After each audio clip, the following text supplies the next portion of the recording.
What is the 9.7-inch iPad 2018? The new iPad 2018 is the cheapest tablet in Apple's range, and it looks just like any other iPad from the past 5 years. It should be boring. But it isn't. It packs the powerful A10 Fusion processor, costs just US $395.12, $518.32, for the entry-level 2GB Wi-Fi model, and it supports the Apple Pencil. This is an iPad Pro Mini in all but name, but is half the price of the 10.5-inch iPad Pro. What's more, forget cheap laptops. Apple is pitching the iPad 2018 as the future of computing in the classroom, and there's certainly some truth to its claim. Related, iPhone 9, iPhone XS.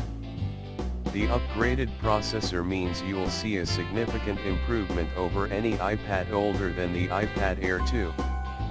If you're rocking an old iPad that's sluggish and doesn't last long on a charge, then this is the time to upgrade without breaking the bank.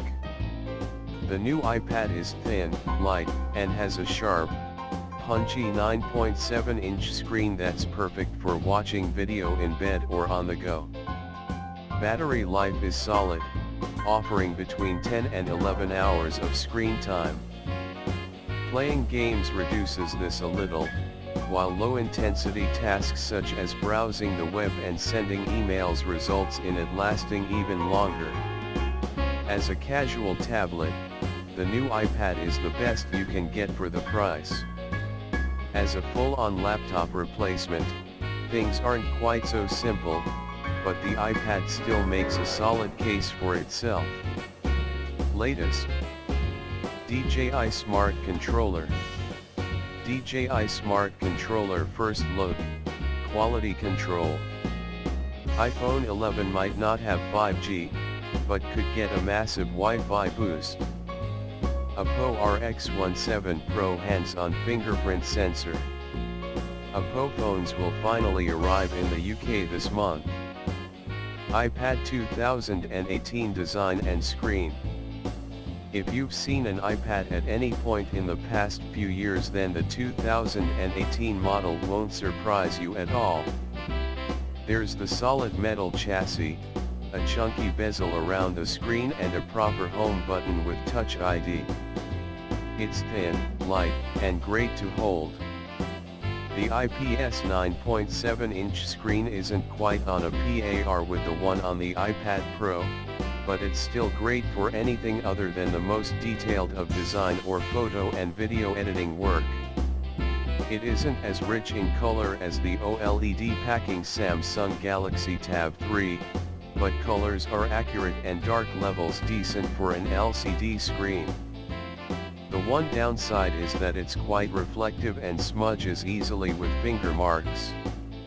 The stereo speakers are fine for watching video, but not a patch on the iPad Pro's quad speaker array. They lack bass and depth for listening to music.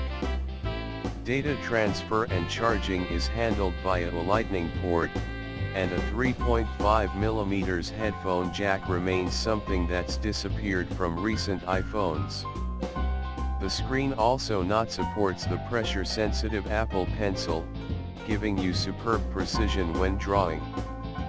You can also sketch, take notes, mark up documents or photos, or even use it as you would a mouse pointer. The Apple Pencil is fast, smooth, and a really useful tool that you still don't find on many laptops. Those hybrid laptops that do support a stylus, such as the Microsoft Surface Pro, are rarely cheap.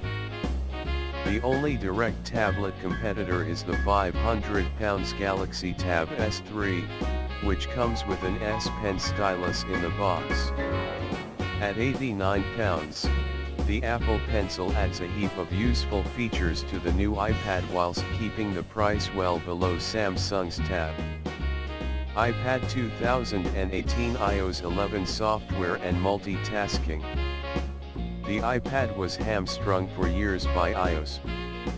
Apple's operating system favored smaller screen devices for a long time. iOS 9 brought with it split-view multitasking, which was crucial, but it wasn't until iOS 11, late in 2017, that the iPad got the love it deserved. iOS 11 introduced a brand new interface for the iPad, with a persistent dock for most used apps, as well as a proper app switcher and a revamped control center.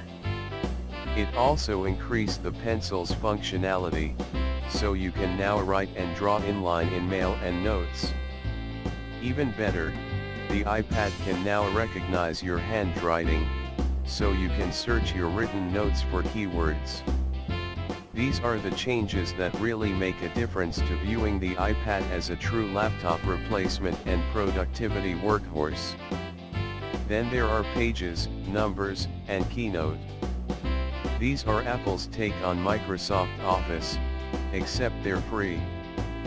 They're arguably more powerful than Google's free cloud apps, but if, like me, you're hooked on Google, then those are available too, as is Microsoft Office. iPad 2018 Performance and Features. Apple keeps touting the 2018 iPad as more powerful than most laptops. How can that be true?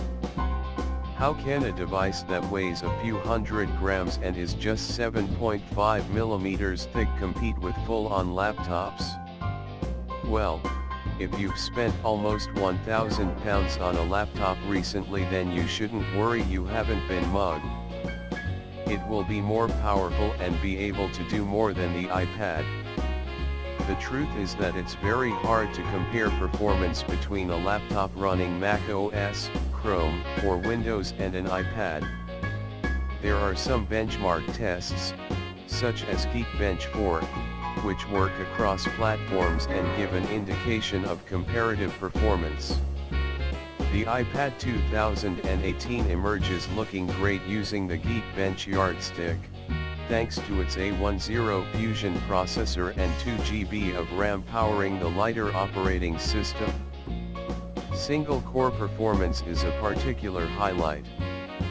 This is important, since most apps still utilize only one core at a time. I've compared it here to last year's iPad, the iPad Pro with A10X